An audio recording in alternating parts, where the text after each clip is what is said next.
by the way. All right, welcome. Pleased to get started with non-consensus investing. I'm joined by Michael Terpin. Michael Terpin, super interesting background, venture capitalist and serial entrepreneur. You started in New York Angels, actually. You were an investor. Bid Angels. Oh, got it. And you invested in multi unicorns like Pinterest. Then you were early. No. Why don't you share the story? Why don't you share your background? Go ahead. Yeah, no, I did not invest in Pinterest. No, I think you're mixing a couple of the stories. Okay, I presented to the New York Angels in 2013 when I first got into Bitcoin, and there was 100 people in the room, and none of them were interested in Bitcoin. They kind of gave me this look like I was talking about, I don't know, something from Mars. 10 years at the end of the decade, the New York Angels, my friend Brian Cohen was the chairman at the time. Yes. He actually invested in the seed round of Pinterest when it was $1.5 million, and it went public at 10 billion or more. And when the New York Angels were asked what their biggest regrets, what they didn't invest in during that prior decade, number one was nobody other than him invested in Pinterest. They all passed on it. And number two was they didn't invest in Bitcoin when I made my presentation in July of 2013, and it was $66. And the only comment I got, because nobody asked any questions publicly, the only comment that I got was a retired professor from Princeton came up and told me I better run away as fast as possible because I'll get arrested. The only thing that Bitcoin can be used for is prostitution and drugs. Wow. Wait, this is why the show is called non-consensus investing. If you're non-consensus and correct, you can do well. And this is a classic example. So before we get into the story, and I know you're publishing a book called The Bitcoin Supercycle. And Michael is an OG Bitcoin investor. I met Michael at the Satoshi Roundtable in Dubai, I think back in Feb. And I sat down with Michael and just unpacked his brain, and it was full of knowledge and wisdom, which I was etching into my memory in real time and my notes as fast as I could. And I said, we should share this to the world and get into your frameworks and your history. But I guess before we get to Bitcoin, what was your journey as an investor up until then? So I grew up in Buffalo, New York. My dad worked at a factory. He was an artist. That's really the job you could get as an artist, was working in a factory doing silk screening. He actually invented a few techniques, and grew up a traditional sort of like working class family, and wanted to go and be a writer. That's something that I thought I wanted to be from a very early age. And so I was able to get a fellowship to attend Syracuse University. And then which is a top journalism school. I'm on the board now since 2000, and one of the top journalism schools. And that's really what I wanted to do, was to write. Whether it was magazine articles, newspaper articles, books, etc. And that got me into public relations, because after spending a couple of years after Syracuse working in a small town daily newspaper, chasing fire trucks and interviewing crime victims, I decided that public relations was actually a cushier job. And so I got into that with no training in PR other than being a writer, and did PR for a couple of universities, went back and got my master's degree in creative writing. Decided that even though I'd won some awards for my poetry, that was not a good career opportunity. Bestseller in poetry, sells about 5,000 copies, and you can't pay the rent off of that. So I then, went into public relations, and was a PR director for a few universities. Then put my shingle up, started an agency, and decided that I wanted to do whatever was growing faster than the economy, because I figured all I had to be was average and I could succeed. And I thought I'd be better than average. And so the fastest growing areas in the 90s were medical technology and high tech. And both my brothers are high tech. My one brother, Mark Terpin, graduated from the MIT Artificial Intelligence Lab. He actually studied with Minsky. And my other brother, Christopher Terpin, got several degrees and is now an app developer. So they were kind of the geeky guys in the family, and I was the writer.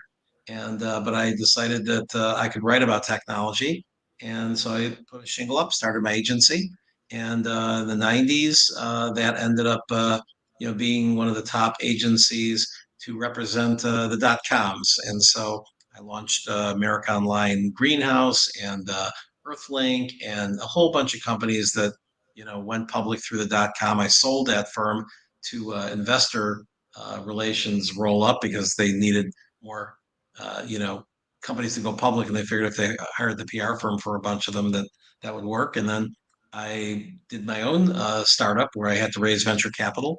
Um, it was called Internet Wire. It's now actually then we then partnered with NASDAQ to change the name to MarketWire and sold that. And Sequoia Capital had backed it. And it's the first internet-based press release distribution company. And it's now a $500 million a year valuation division of Apollo, and it's called Globe Newswire is the new name. And so that was sort of part of my entrepreneurial journey. And I got into investing because when I ran my PR firm in the '90s, there were a bunch of dot coms that couldn't afford my fees, but they wanted me to invest in them. And I was like, well, how about if I invest in you, but then you have to spend the money paying my fees? And so they were like, great. And so I ended up investing in about 30 companies, and very typical VC ratio. Most of them went under, or they just became lifestyle businesses. But the 5 of the 25, the 5 of the 30, the that made it, I had a 2x, I had a 3x, I had a 5x, and I had a 100x that made up for everything. And that's sort of like what drives the VC industry is finding that unicorn. Power law And distribution. so yeah, and so that kind of got me addicted to the thrill and agony of angel investing. And I've probably invested in, I don't know, 500 or 600 companies over my career. Some of them, in exchange for doing advisory and marketing. Other ones just because I thought it was a good opportunity. I then moved from I sold that PR firm at the top of the boom, like 2000. And then, again, did MarketWire and exited that one in 2006. And started a social media agency when that was sort of nascent in 2006. And then crypto came along in 2013. And I consider myself blessed and cursed to sort of see trends early.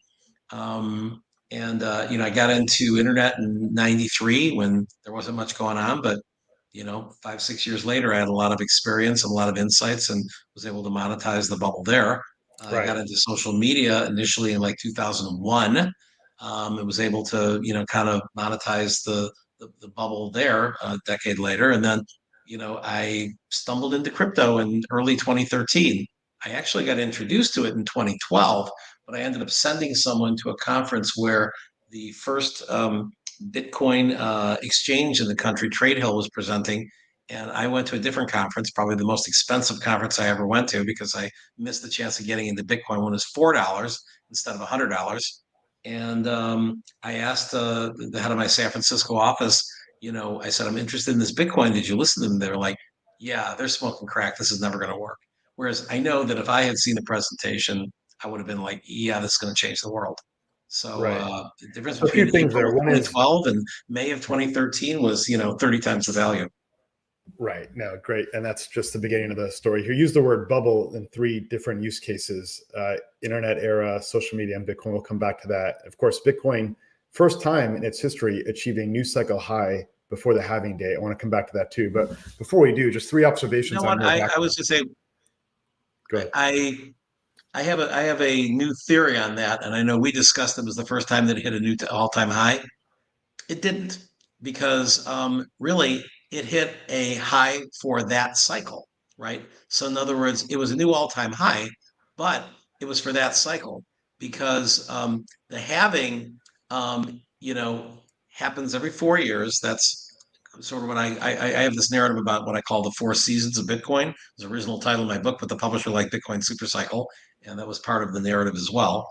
That I believe we are going to be entering into a super cycle in the next cycle or two, which is that when the diminishing returns that happens every cycle stops diminishing for a little bit and takes in account the fact that you're going to have a mass move of adoption that always happens in any new technology when you reach about 8%. And it happened in cell phones, it happened in the internet, it happened and you go from 8 to 80% in about 10 years. And that's when you move from what they called in the Crossing the Chasm and Jeffrey Moore's other books, the early adopters to the early mainstream. Right. So let's, one observation of your background, real quick. Pattern that I've identified several times in great investors. One, you're an operator turned investor. Number two, non-traditional background. The worst thing you do to become an investor is go to Harvard Business School or get a Wharton MBA. Yeah.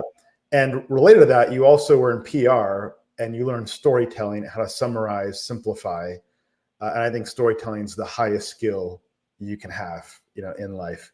I guess the last point there is, you were a writer, and clear writers, clear thinking. Right? Anyone that's read Buffett's annual letters or Howard Marks' quarterly letters, recognize the relationship between clear writing and clear thinking.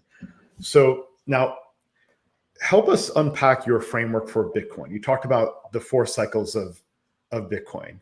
How do you approach it? The 4 seasons of Bitcoin. Yeah. All right. So go ahead. So what I find frustrating is that ever since I first got into Bitcoin in 2013, and I would tell investors, as early as the New York Angels, who were friends of mine, and I was telling them about this remarkable new opportunity called Bitcoin that was $66 at the time, and nobody was interested. Nobody's interested. They were like, "Let me ask my broker." Oh, they say it's a scam, and of course, none of them had ever tried it. None of them had ever, read the white paper, had any desire to read the white paper. When you read the white paper, it actually makes an awful lot of sense. If you're able to read other technological, decks and this and that, it makes a lot of sense. And what I do in the book is I explain. I have 21 chapters for the 21 million Bitcoin, but that's divided into 5 books. The first book is where I actually talk about what Bitcoin actually is, because there's so many misconceptions. Elizabeth Warren got on Meet the Press and said, Bitcoin is just air. It does nothing. And that couldn't be further from the truth.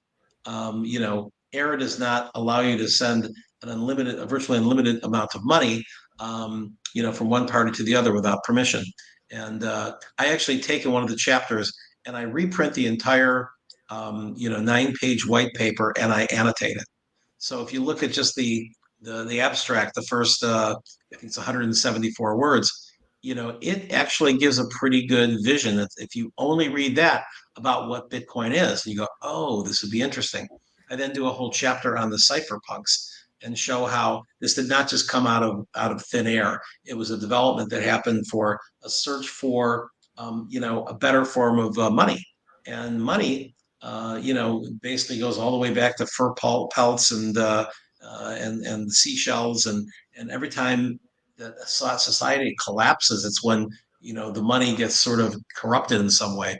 Even with gold, which has been the leading form of money for 6,000 years, you would have civilizations where they print gold coins, and then all of a sudden they're half gold and half lead, and they expect to have the same value. Or by the end of it, when everybody starts rioting and society disintegrates, they're gold plated, and then they go to some place where they actually have real gold. And it's just fascinating. And we're now in a world, that we basically, reconstructed the New World Order after World War II, with the U.S. being the, reserve currency for the world, replacing Britain's role that it had for quite a while, which replaced, Spain had it, Portugal had it, the Dutch had it.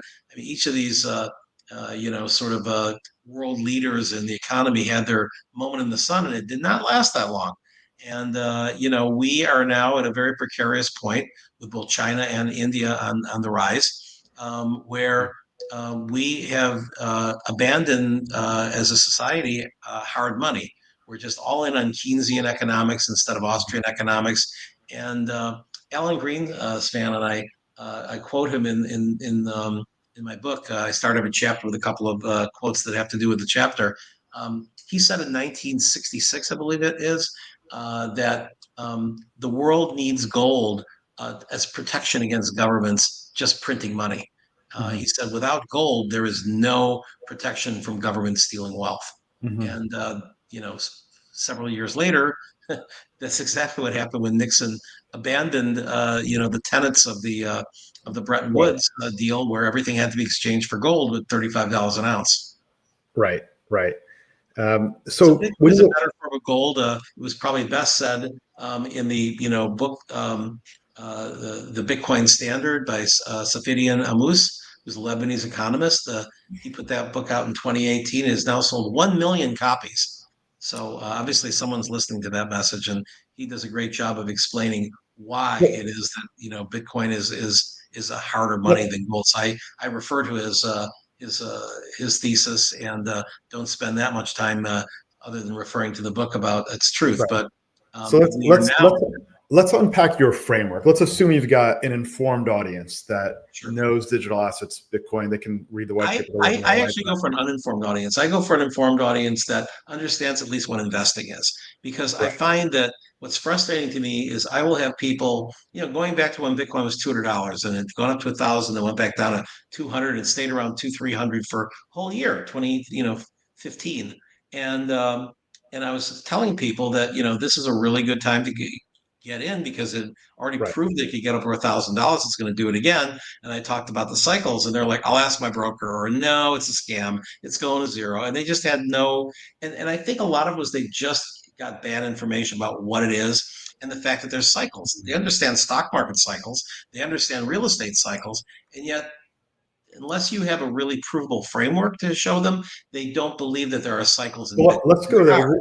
What are the cycles and what is your framework? And is Bitcoin meant to be hodled or is it meant to be rotated into and out of given those cycles? So you certainly can do well hodling, but I believe that you should be at a minimum trading twice every 4 years, and that is to basically go in and sell whatever is not in your long-term holdings. And some of this, is around taxation of short and long-term investments, depending on your jurisdiction, and your citizenship, your residency. But for the most part, you've got a situation where every 4 year cycle, I break it into 4 seasons. Every 4 year cycle starts with Bitcoin spring. That's when I like to say the seed of the halving is dropped, right? So the 4 year cycles, I see the question here, they are roughly 4 years. Actually, on average, have been 46 months. It starts from one halving and goes to the next halving. The halvings are actually 210,000 blocks. So they're not timed to be 4 years, but they're roughly 4 years because the blocks are supposed to be designed to happen every 10 minutes. And the difficulty will go and try to keep the blocks as close to 10 minutes as possible. If the difficulty is too hard and it takes longer, it'll ease up on the difficulty and make it closer to 10 minutes. If it's less than that, it'll make the difficulty harder. And the more people who are mining, the stronger their mining gear. That is what then is built in algorithmically to make the algorithm harder. And the algorithm is basically it's based on this thing called a nonce. It's a number used only once. And so it'll ask a question about what is the square root of 742 or whatever. I think when it was difficulty one, which was the first year and a half, it's probably a question like what's 1 plus 1? And any computer could answer that. But by having it calculate the difficulty to, as they say, solve the block and seal the records that are in there, um, they want to make that difficulty stronger than the amount of power that it would take to defeat the network. And so it's a brilliant, you know, um, addition to what had developed before over a decade or more. In other words, there was all these things that developed slowly. There was the Merkle root. There was public key cryptography. Some of this stuff dates back to the 70s and 80s. Right. Typically MIT and Stanford and Berkeley. And these concepts developed slowly. There were a lot of really good frameworks in the 80s and 90s, but they were all theoretical. Nobody built anything. And Satoshi was the first one to actually build it. He actually built something very similar to what David Chaum had written about in the early 1980s in his PhD paper at Berkeley. And 27 years later, they made one change, which was the proof of work, and Bitcoin was born, and it worked. Right. It was a fusion of multiple interdisciplinary concepts from cryptography to messaging problems to how do you solve double spend and Yes, an incredible accomplishment. Now, where are we in the cycle now? Especially, this is the first cycle we've had. Bitcoin hit a price cycle high ahead of the halving. correct. What's the significance of that? By the way, I have one other point is that what I have seen from my seat, we're cross asset class investors, markets in general are accelerated. Timelines are compressed. I can tell you many a story where things should have taken place over 2 years and they're ramping in 4 months. So every cycle there has been something that continues and something that does not continue because there was a binary thing of say something continued twice and they were in conflict. For example, the last cycle, you've had you had three cycles in a row where you basically had the all-time high be in a very narrow number of days in November or December of the year after the halving. And that this last cycle either that would happen or you would continue to extend the time from the halving. So the first cycle is the cycle before the halving. That's cycle one. That was before they had a halving. That was the first 4 years. That was from January 3rd, 2009, and the Genesis block until the 210,000th block was mined in late December of 2012. There we go. And so what happened was 10 million of the 21 million Bitcoin that will ever exist were mined during that time, typically at a price of under $1. And so, there are probably a significant amount of multimillionaires of people who just mined when it was 2 or 3 cents and you could mine on a laptop, and they mined 5,000 of them or they bought 5,000 of them. And that's an incredibly significant amount of, extreme wealth. I mean, that 5,000 Bitcoin even today is like, $300 million. Most of them were selling out of that to fund current expenses, whether it might be rent, is A obviously lot of just them getting were, the guy yes. the A lot of pizza. them were, but there were. I mean, I have a good friend who was a miner, and he was an attorney, and he did not sell a single Bitcoin until it reached about 20,000. And he basically, during the period of time when the long winter hit, actually all winters have been about 18 months so far, which is interesting. He basically just stopped going out and started eating peanut butter and jelly sandwich every day because he's like, I am not going to go and sell a Bitcoin for $200 so I can have a nice dinner.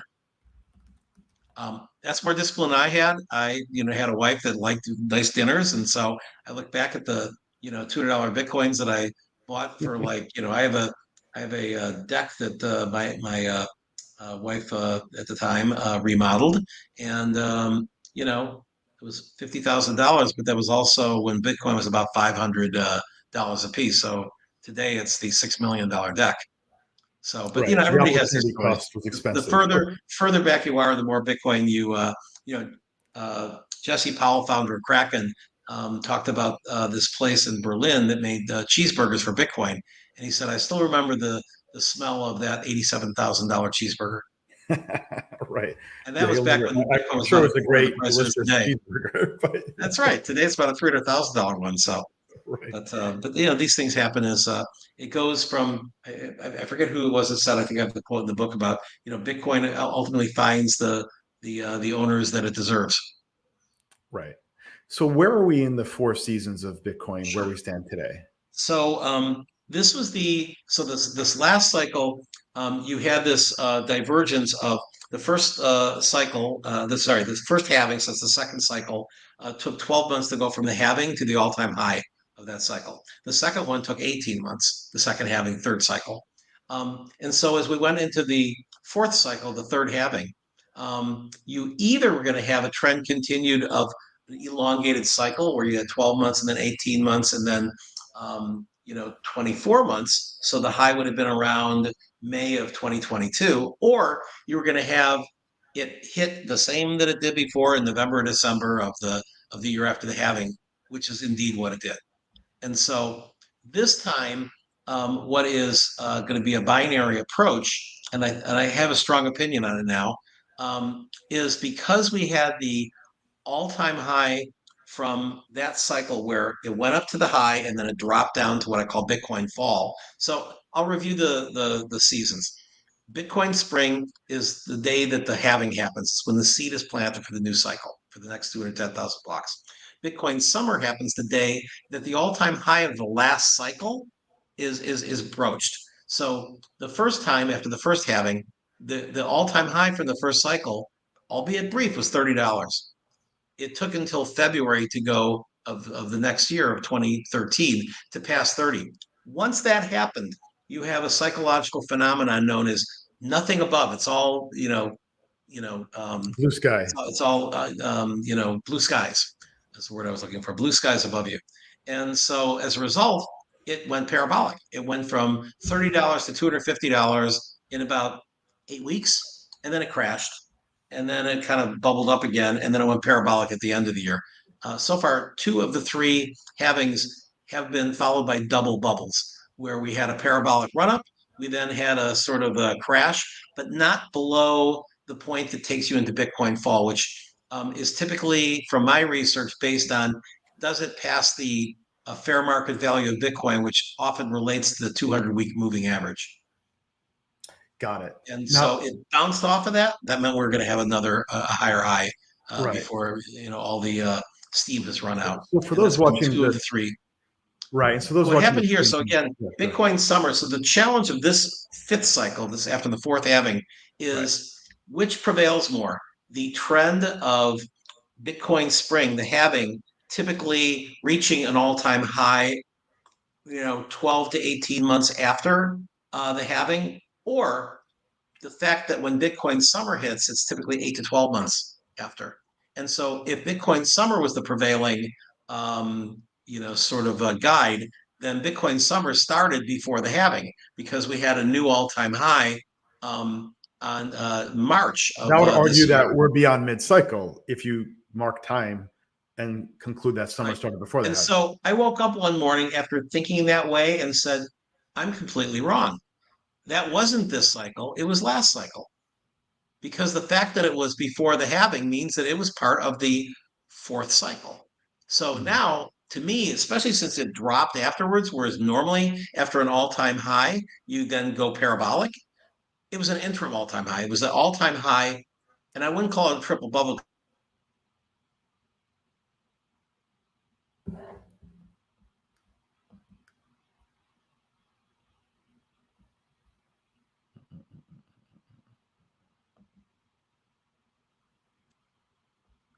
I guess we had a little hiccup on the bandwidth.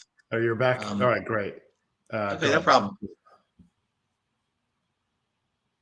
Might be losing Michael here. Let's give him My new thinking is that is not going to be high for the fourth cycle, 73. Believe that we're going to hit Bitcoin summer and then go parabolic after that. Hey, Michael, maybe go video off because I think we're getting the first cycle. Hello? Hey, Michael, maybe go video off because there's some Wi-Fi issues here, connection issues here. We can let's see if that works. Or why don't you go ahead? Is the connection working now? Sorry about that, folks. You were cooking right there. Go ahead. This is live. As you can see, this is live. Okay,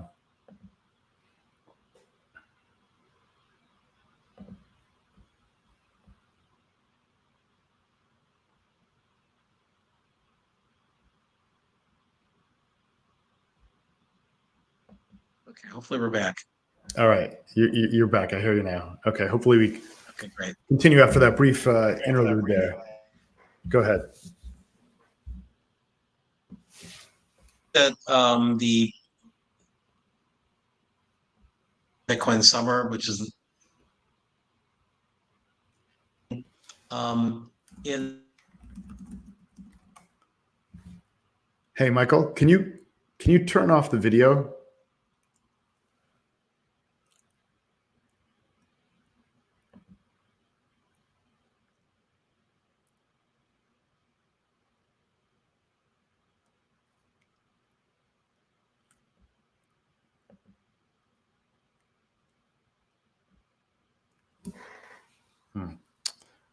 Okay. Come on.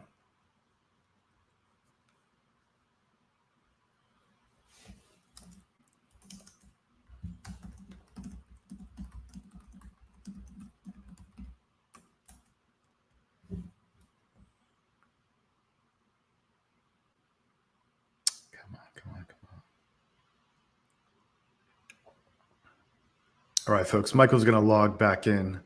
Sorry for the delay there.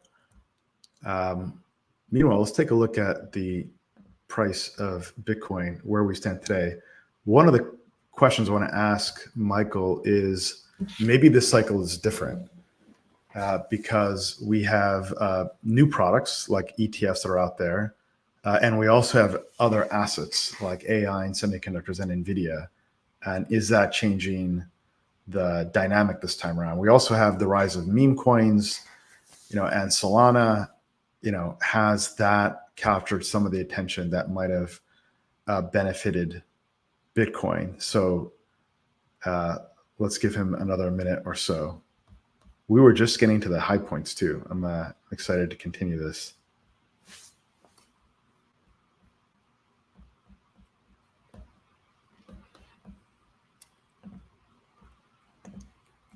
Everyone's geared up for Powell's Jackson Hole speech tomorrow.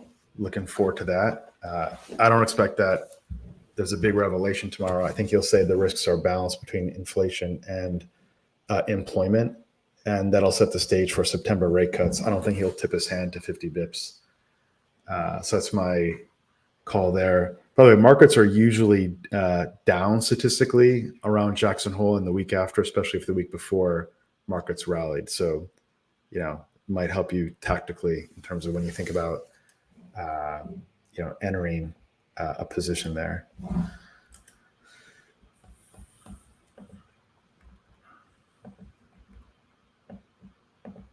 I'm just going to keep on talking until Michael joins here. I want to share some of the research we're going through this morning.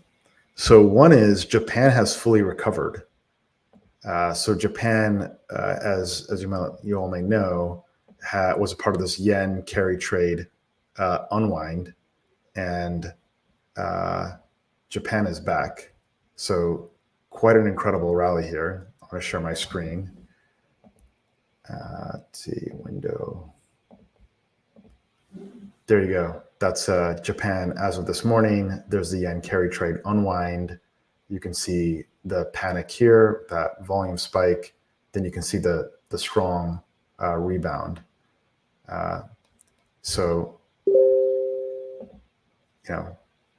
elevator on the way down and also elevator on the way up. Some other data that I'm looking at, this is on consumer spending.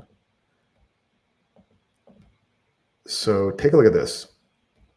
So this is total card spend data from Bank of America. Bank of America aggregates credit card data for consumers, one of the top card issuers in the United States. And they share this data monthly. So we always look at it every month to look at what the consumer is doing. Now, our thesis is that the US consumer is fine. They're just shifting their behaviors, and we're down throttling from a 6% GDP economy. All right. Michael is back. I'm back. Hey, all right, Michael, by the way, if that happens again, just turn off the video. That might improve the throughput. Oh. I bought you some time. I went to my backup my backup device. Okay, we're talking about Japan, and it was great. So you were just cooking there about, hey, where are we in the cycle? And you said, hey, your first read was that the peak cycle high before the halving might have meant that we're in summer. And then you concluded, no, that's not the case. We're in spring. And I'll let you take it from there. Yeah. So the fact that we dipped after 73 instead of going parabolic, to me, demonstrates that the halving is still the most important part of the cycle. Because every time a halving happens, it is met with both anticipation and fear. The fear, which is largely, I think, unfounded, is the FUD that comes around based on, the miners are going to capitulate. What's that going to do? What if people stop using Bitcoin? And what if the miners dump all their coins? And there's just all this fear and FUD that goes around for about like 4 to 6 months after the halving. And then all of a sudden, all that gets shaken out, the difficulty readjusts, miners get new equipment, and we're back to the races, and the miners become profitable again. And so with Right. that in mind, I believe that the first Bitcoin cycle, did not have a halving; it ended with a halving. That was 2009 to 2012. The second cycle, after the first halving, had 100x from November of 2012 to an all-time high in early December, $1,236 of 2013. Then you ended up having capitulation that was roughly 13 months after. And so that's Bitcoin fall. Bitcoin fall is literally when prices start to fall. And that happens the day after the all-time high. And you can't tell that the all-time high was the all-time high until it's in the rear view mirror, because you might have thought that, $250 was the all-time high for that. Nope. You've got to wait for the right shoulder. You got to wait until it's over. And you have to kind of wait to see whether it starts being a whole series of lower lows, and for sure that if it then passes the 200-week moving average, then it's never coming back until it's reached capitulation. I didn't used to think that you had to reach capitulation. Now I think you do. Every single 4-year cycle has had a low that was sustained for quite a while, and yet the whales did not buy back in. They were still waiting for the last shoe to drop, and for all of the non-hodlers to be wrecked, and to simply say, "I'm done. I'm going to sell before it goes to zero." And it's interesting that of the 15 years in the history of Bitcoin, there's only been 3 years that you could have lost money. If you invested, $1,000 every year on January 1st and were forced to sell it on December 31st, there's only been 3 years. The other years you were quite profitable. You lost money in 2014, third year of the cycle. You lost money in 2018, third year of the cycle, and you lost money in 2022. You're probably going to lose money in 2026. Got it. And So so what happens in Bitcoin yeah, fall is not just the prices fall, but it's that panic sets in. And it's also you have this thing where a lot of short-term holders, the retail that are very uninformed, and they panic buy at the top and then they panic sell at the bottom, which is the exact opposite of what you're supposed to do as an investor in anything. Is that they start, believing in. I have this narrative that I've come up with. I mentioned a couple times in the book, called the Terpin's news relativity paradigm. And what that is that in a bull market, good news is accentuated and bad news is ignored. And in a bear market, bad news is just like magnified and good news is ignored. And so you'll find that nobody looks for a scapegoat when prices are going up, right? They look for heroes. But when prices go down, all of a sudden the regulators are all after you and everybody's looking to arrest somebody. And, Warren Buffett said famously that, I think it was rephrasing of what somebody else said, you can tell, when the tide goes out is when you can tell who's been swimming naked. And right. there's a lot of sins that can be covered by great liquidity. This is what happened Absolutely. this last cycle when the Yeah. always up crowd, the Three Arrows Capital, the FTX, they were just leveraging, and the party kept on going, and they made more money, got more money to Right. The leverage Widowmaker trade, the grayscale trade. Yeah, exactly. No. Celsius. And then when the bubble popped, it just dragged down everything around it. Did not mean that Bitcoin was a bad investment. It just meant that these largely TradFi, gamblers came in and, bet one time too far. And Yeah. some of them are going to jail and some of them just lost everybody else's money. So what's the upside potential on this cycle? Now, if you look at a Bitcoin price chart, you can see that it's concave down, right? Every successive cycle, the upside is less than the prior cycle. Do you approach Bitcoin? I'll put the chart up here again, but do you approach Yep. Bitcoin with like a price target, or do you look primarily Yes. in the time target? Okay. So I have found that the diminishing returns have been pretty consistent on a. That's not a log chart. You can see it better on a log chart. Yeah, we'll get the log chart there. And basically, and I've got all the charts and graphs in my book. the very first cycle that did not have a halving, it had the Genesis block, but I use the equivalent for the pre-halving cycle as being the first time anybody sold Bitcoin. And that was at a tenth of a cent. That was a single sale of 5,050 Bitcoin for $5. That was Marty Malki, who was the Finnish college student that helped Satoshi build the website and did a bunch of other stuff for Bitcoin and also mined because he wanted to make sure there was at least two people mining at all times. And he sold it on the New Liberty exchange, which was more of a it was more like a bulletin board, and he sold it for $5 by PayPal. And obviously, whoever bought it 5,000 Bitcoin for $5, if they held on to them, is an extremely wealthy person.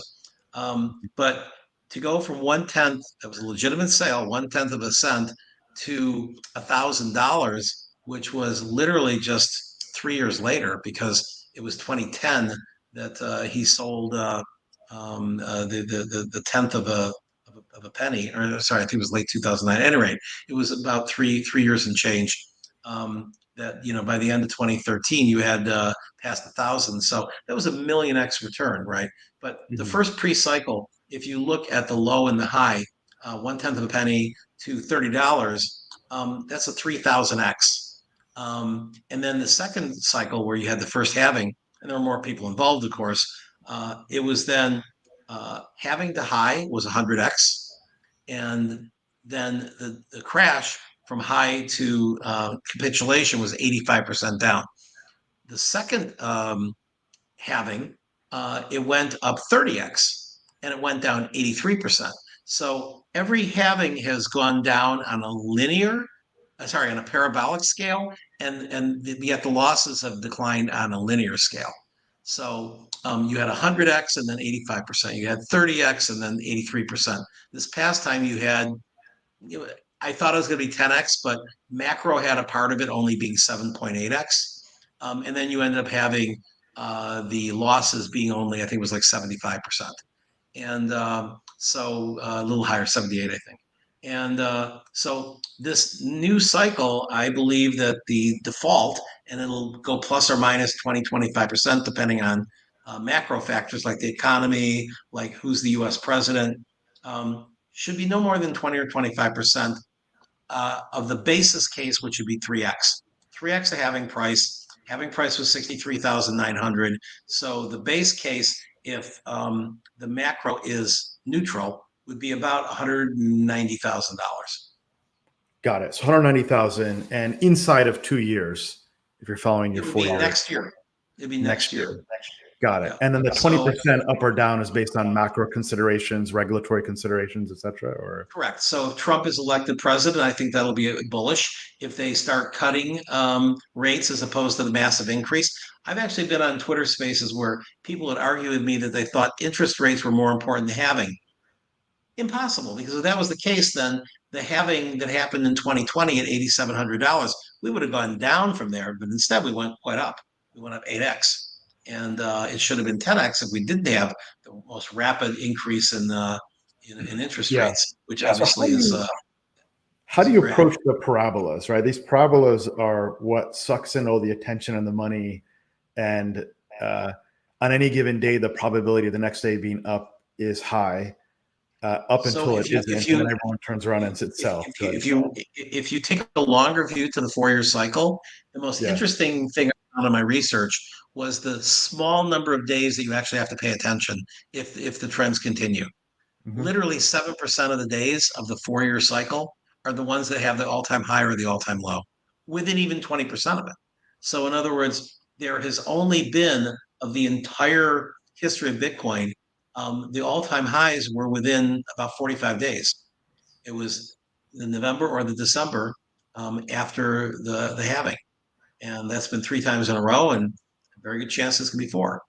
Similarly, with the capitulation, that has been between late November and early January of the year after the all-time high.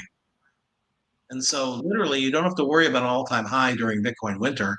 The Bitcoin winter, which again is Bitcoin winter, is not, there's a kind of a mistake when people call anything where people are afraid winter. Bitcoin Bitcoin fall, it's still falling. That's not winter. To me, winter is when capitulation hits, everybody's left, you're trying to build a narrative to ever come back into crypto again. And that has been a consistent 18 months. Every single one has been 18 months from the time the bottom is hit to the time of the next halving, which I find fascinating. So we had the bottom on, I want to say November 16th, 2023, when Genesis collapsed. That was also in 22, the wake. 22. Sorry, 22. Yes, sorry, Yeah, 2022. correct. That's right. If you add a year and 6 months, that gets you to the halving. It So does. fact checked you, and you passed the fact check. Yep. So And if you look at the last time and the time before, it was fascinating. It was 18 months each time. So right, that means if you go and see if that's going to continue again, you look at when they estimate the next halving is going to be. right, And right now the estimates were obviously 4 years out. Is it'll be sometime between mm, February and April of 2028. And so right. Okay, let's poke it in the middle and say it's March. If you then go yeah, back 18 months, that means that the capitulation event would be around October of 2026. got it. Now, is this cycle different because we've got new products in ETFs, right? When we had the ETF futures products launch in 2017 cycle, that also marked the end of that cycle, for example, right? And also the rise of Nvidia, right? So Bitcoin's a momentum asset. It thrives on momentum and velocity and attention. That's what got these parabolas going. It brings in concentric circles of capital. It activates the FOMO instinct, which draws in the herd, which carries it. And usually the next layer of capital gets burned. Some of them stick around, they learn and prepare for the next cycle, right? That just happens every cycle. So, is this cycle different due to the presence of NVIDIA? Is NVIDIA competing for attention and capital? Yes and no. I think it is still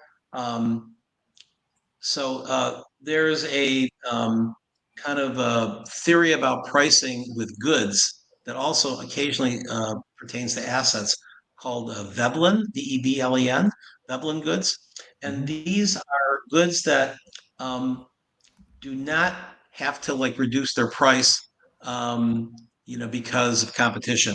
If anything, the higher priced uh, a Patek watch, an Yeah, Hermes luxury bag, products generally. luxury Right. products, but they're status products and they're very limited.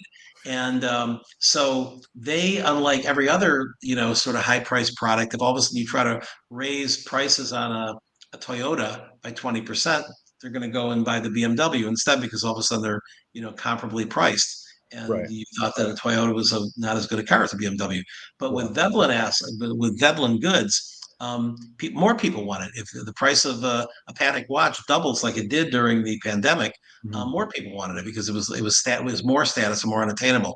Right. And it's been written a couple of times, and I agree with this that Bitcoin is a Veblen asset. The higher the prices, the more people want it because it's status and Well, it's more unattainable. I'd say that's true for most financial assets, right?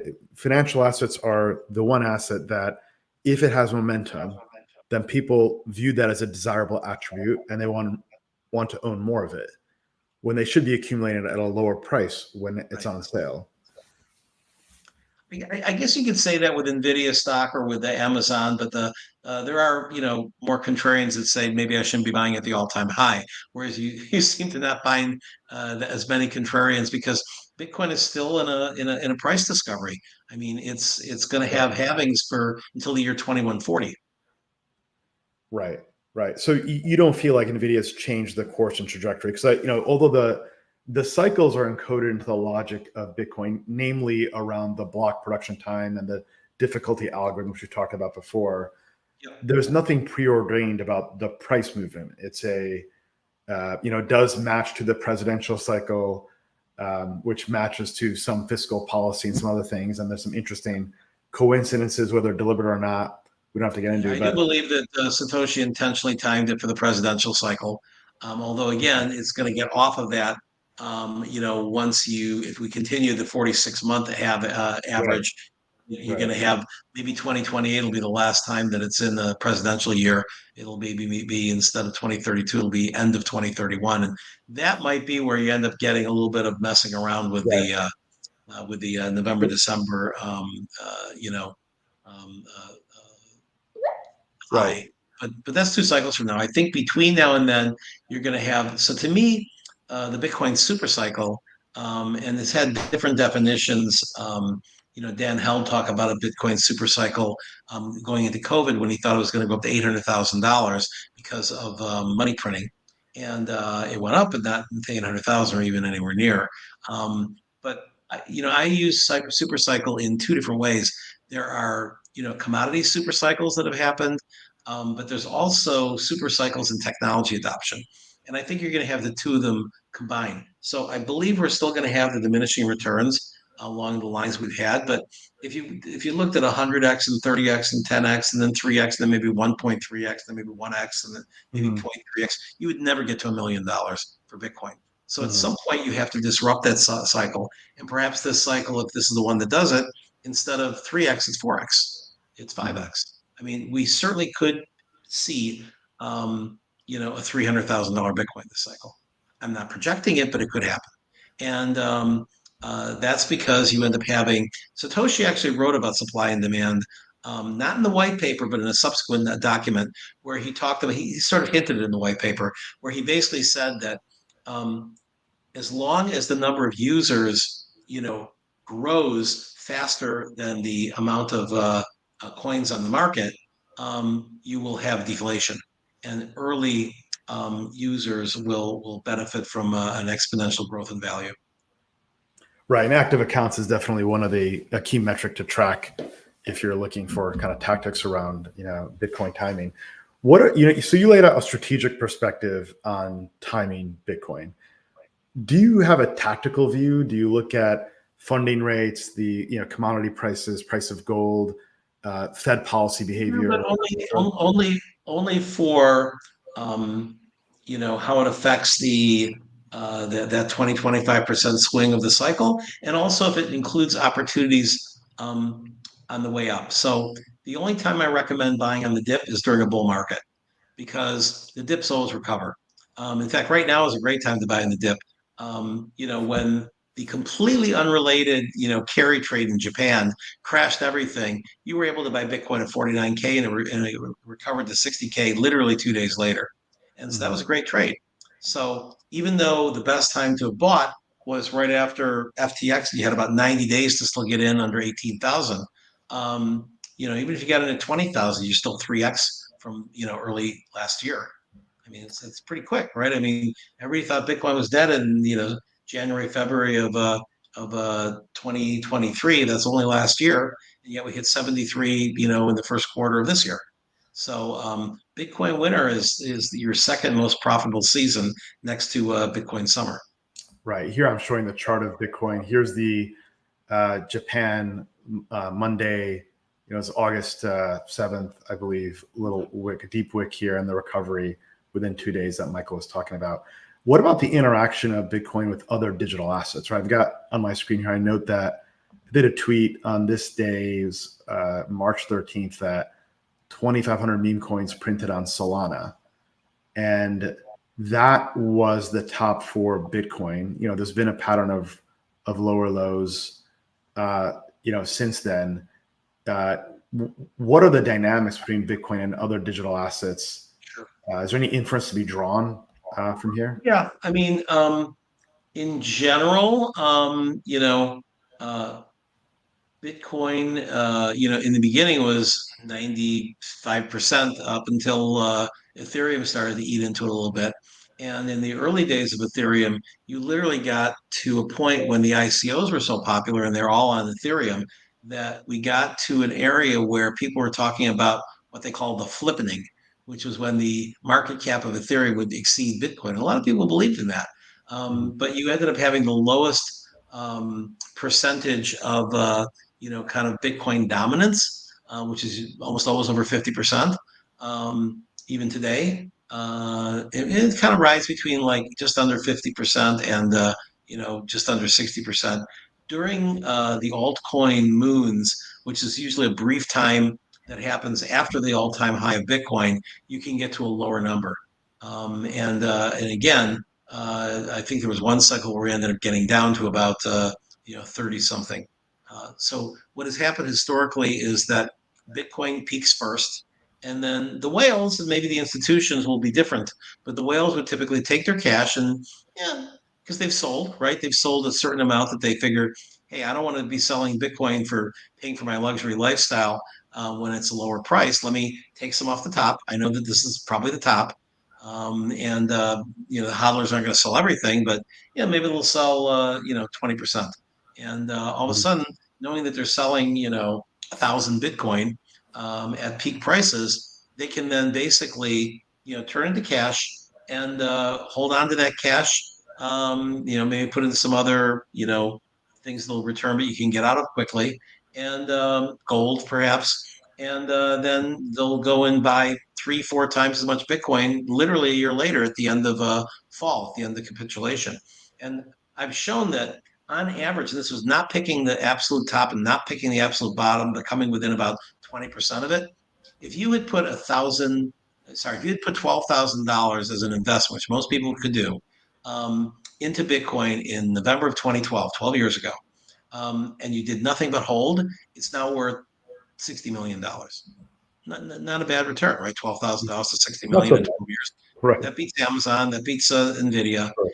And however, if you traded it twice a cycle, and you followed what I lay out in the book, you would then have gone and recognized that sometime in that November, December of 2013 was probably a good time to sell. You would probably not have picked the absolute high at 1236, but maybe you picked it at 1,000. At 1,000, all of a sudden you've turned your $12,000 into $1 million. Pretty good. Now what you do is you wait until capitulation, which happened, January of 2015. But maybe you're afraid it's going to go a little bit further. But the average, so maybe you're not going to hit it exactly $174, which is the low. But you had about 90 days to catch it around $250. So you take that $1 million, and we'll just theoretically say you put all of it back in. You then all of a sudden buy you have 4,000 Bitcoin. So if you buy your book $10, you can do 10x better or more. Well, I mean, and again, there's no guarantee that the cycles will continue to Right. be 4x doing this per cycle. In fact, I think they'll Right. probably be lower. Yeah. But they're not going to be less than double for a while. Right. But the first cycles, literally, if you follow this for the first four cycles or first four halvings, you literally would not just have that $12,000 wouldn't be worth 60 million. It would be 60 million times another 60, because he would have basically had 64 Bitcoin instead of Big number. 64,000 Bitcoin instead Right. of Big 60. number. So you'd be into the, Do, I think do you expect do you expect 3.6 billion or something?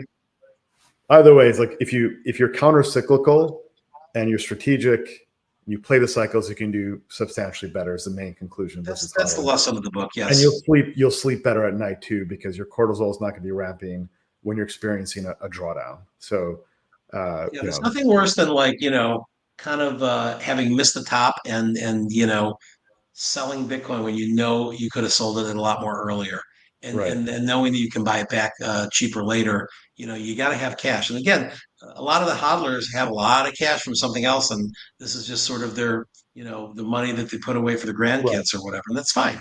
Right. We Well, yeah, usually have a investing lot is more money for the grandkids. Right, I agree. Investing is the ultimate regret machine maker, because you either buy too high or too low, or you sell too high or too low. It is impossible to pico top or pico bottom, and therefore it's a regret maximization machine.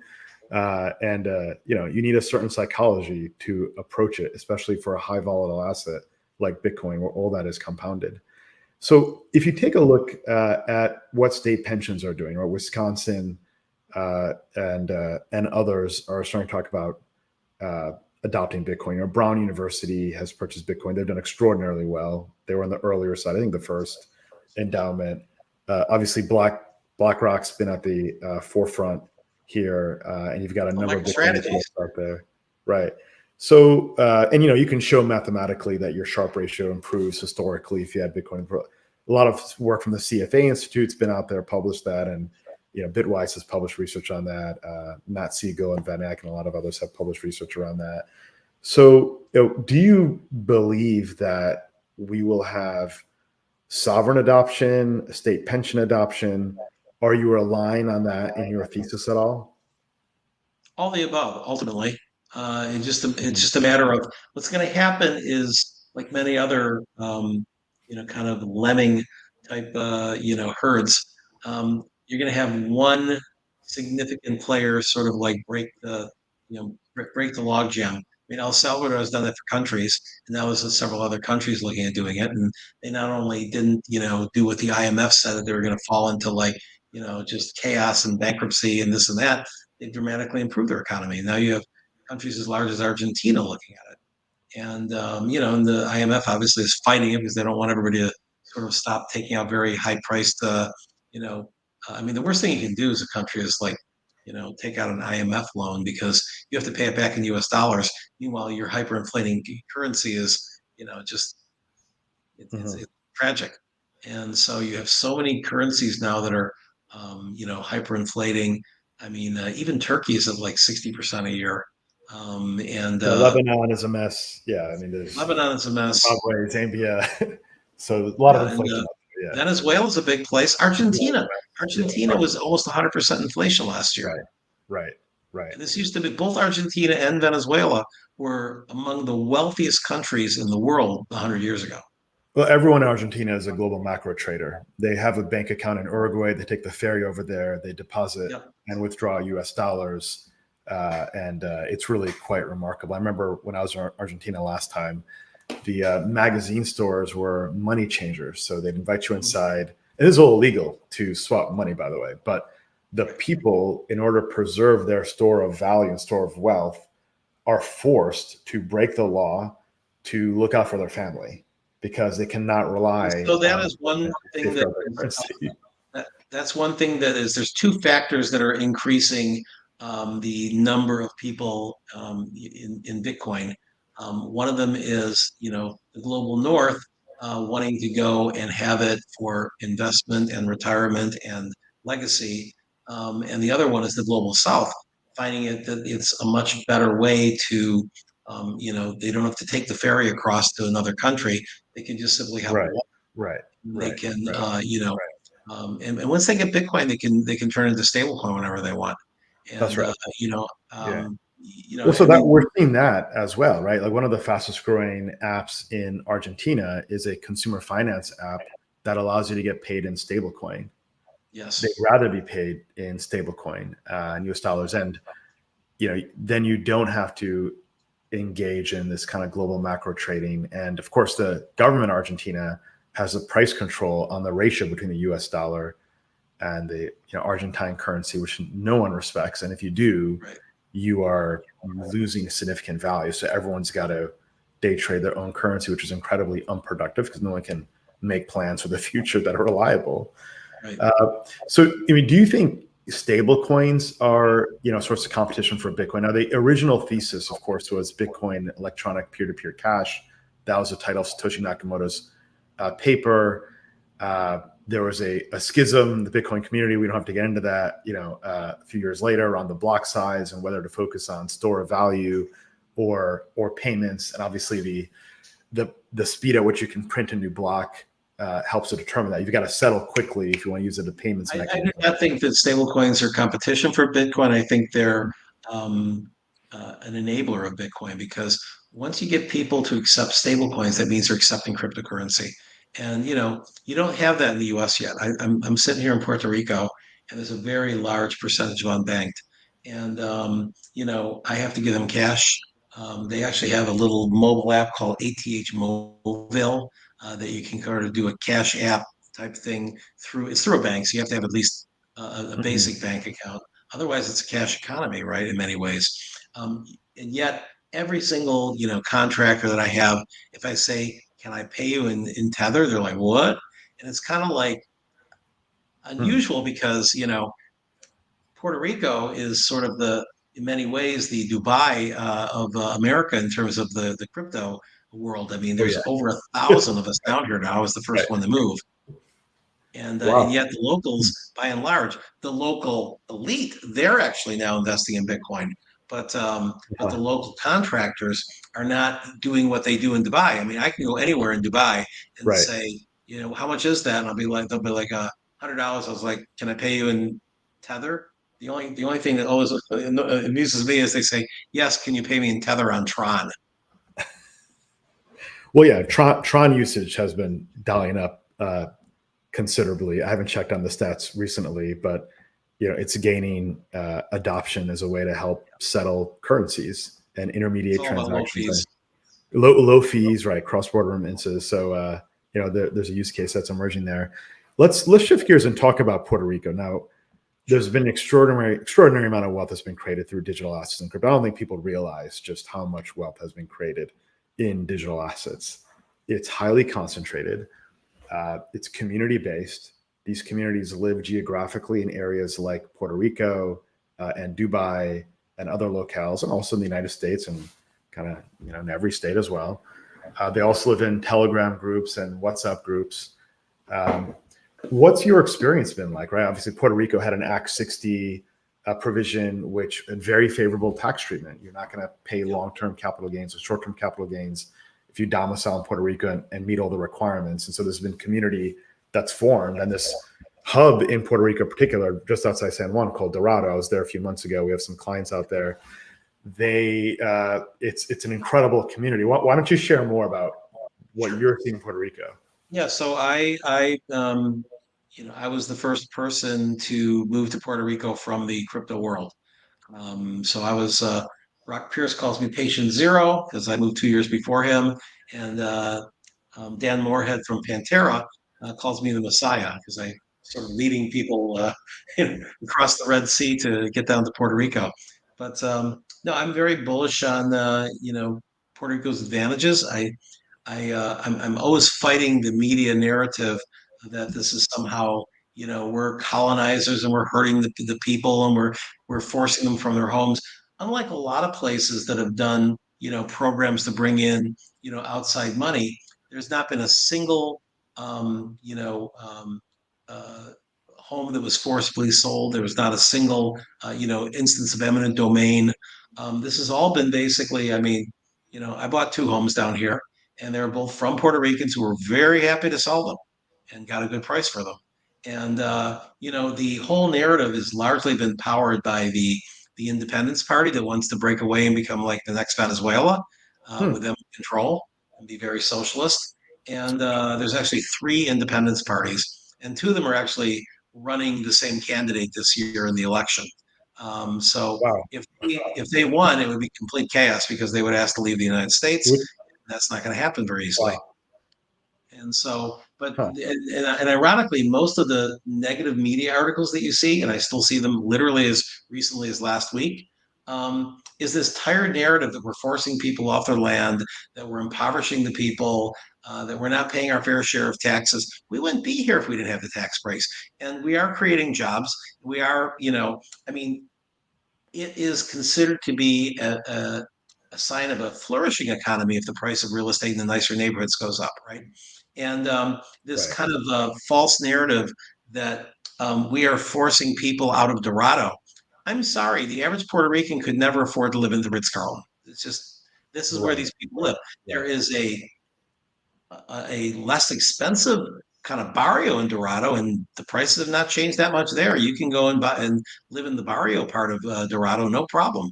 I mean, for the most part, the average price you can still buy a nice home in Puerto Rico in a middle class neighborhood for 3 bedroom, 2 bathroom for like under $200,000, and cheaper if you go into the middle of the island. So this is not an outpriced area. I mean, the narrative is the same if somebody who grew up in the Wynwood district of Miami started protesting and saying you got to mandate that New Yorkers can't move here because I grew up in Wynwood and I used to be able to rent a place for like $300 a month and now it's $3,000 a month.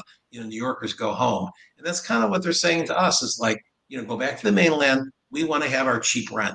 Well, this is not a society that is based on renters' rights. If you want that, move to California.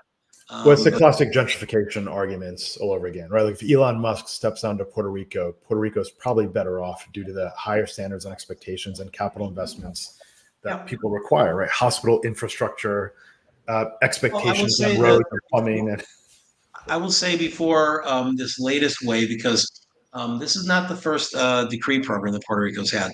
The first decree program was in the 1960s, and it was for the aerospace industry. And they basically let all these aerospace companies move down here for like very low or zero tax and sort of tax breaks and credits to be able to build factories. That alone turned Puerto Rico from one of the poor places in the Caribbean to the richest next to St. Bart's and Cayman. mm, Um, and in the 40s and 50s, I mean, people were getting a lot of foot viruses because they couldn't afford shoes. You don't have that anymore. And in the 1980s, when the 20-year decree program that they had for the aerospace industry stopped, most of the aerospace companies left because aerospace is continually needing new factories, new tooling, and they're also on a cost plus basis. So it's easy for them to pick up and move because they get yeah, somebody else to foot the bill of a new factory. And so, they moved to Georgia, they moved to Arizona, they moved wherever was going to give them the next right, free deal. So they brought in a better program, which is the pharmaceutical decree. And when that expired after 20 years, a lot of the industry stayed. To this day, Puerto Rico, which did not have a pharma industry before the decree program, is the seventh largest manufacturer yeah, of pharmaceuticals in the world.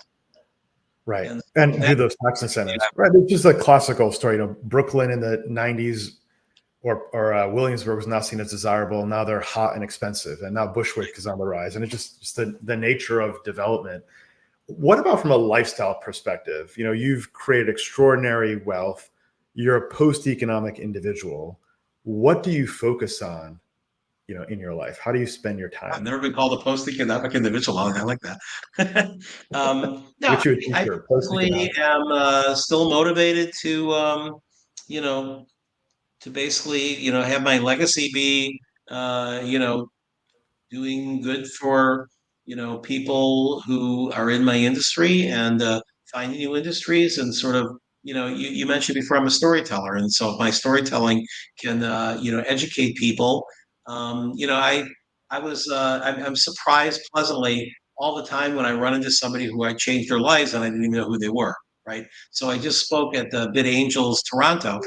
Bid Angels in 2013. It was the first angel investing group, along with David Johnston. And we ended up like doing the early investments in the first ICO for Mastercoin. We ended up creating a small fund that was funded in Bitcoin, and we put $1 million into the Ethereum ICO.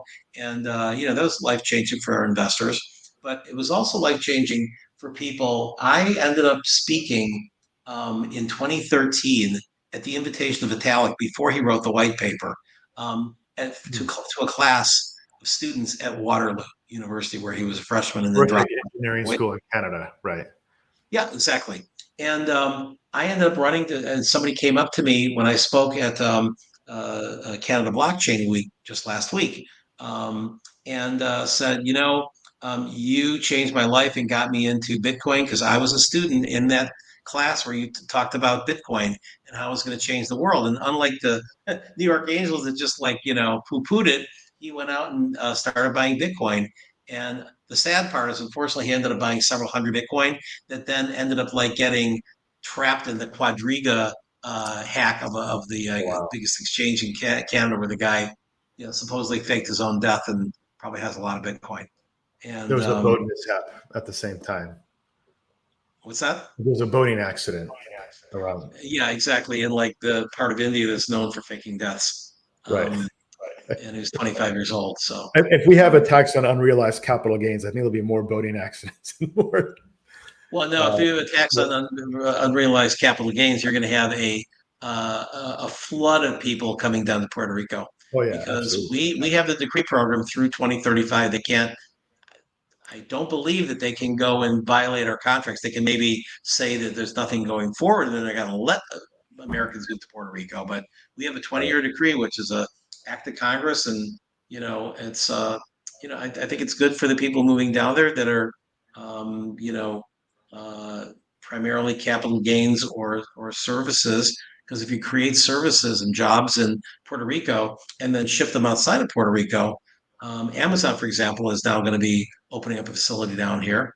Microsoft had a facility for many years that basically they created all of the Microsoft 365 software here for the entire Western Hemisphere, and they didn't pay the IRS. They ended up paying 4% to Puerto Rico, and they employed several hundred people in Humacao. Mhm. And so it's good for the economy here.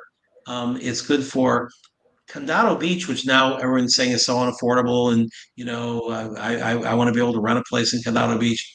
You know, you can go not very far from Condado Beach, be a 2-minute Uber Yeah, away, and still this have is a the very story affordable of place. economic development around the But I world. will You look tell at you, Ireland. before this decree program, Condado Beach was a scary place. The Vanderbilt Hotel, which is now booked solid at like $700-800 a night, they were talking about tearing it down as an eyesore because it had gone into dilapidated times. Nobody wanted to put any money in it.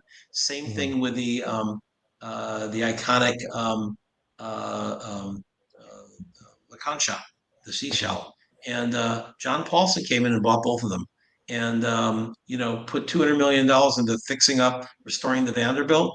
And all he asked really from the government was to go in and get rid of this wreck of a dilapidated convention center between the hotels and turn it into a park, build a new convention center. The new convention center is beautiful, it's packed, and the park is beautiful and it's packed.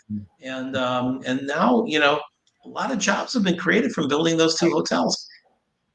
No, investment works. And I'm on the capitalist side of the ledger here. Free markets work.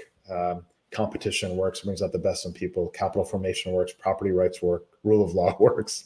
Core systems, if they work, then that helps the progress history. I guess the last question here, we'll call it a wrap. Is Yep.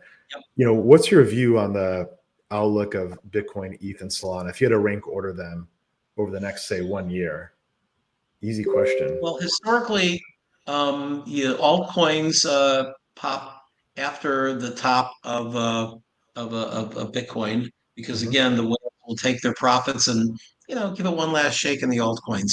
And I think that Solana price will probably do better than Ethereum because of the whole meme narrative. I think that Ethereum, kind of is, Ethereum tends to do worse on the bear markets and then better during the bull markets. But it's interesting that of all the tokens that have lasted more than 2 cycles, only Bitcoin and, believe it or not, Binance (BNB) have achieved their all-time highs already this cycle. Not Ethereum. Ethereum's all-time high was 4,800, and they're nowhere close to it. And so there are many people who, I personally think that Ethereum is extremely undervalued because, again, it's an asset that comes pretty close to tracking Bitcoin, and yet it has a yield. Has a staking. Well, yeah, there are people that are living entirely off of the staking yield from Yeah, Ethereum. and yet I think it's ridiculous that they're not allowing the Ethereum ETFs to do staked Ethereum.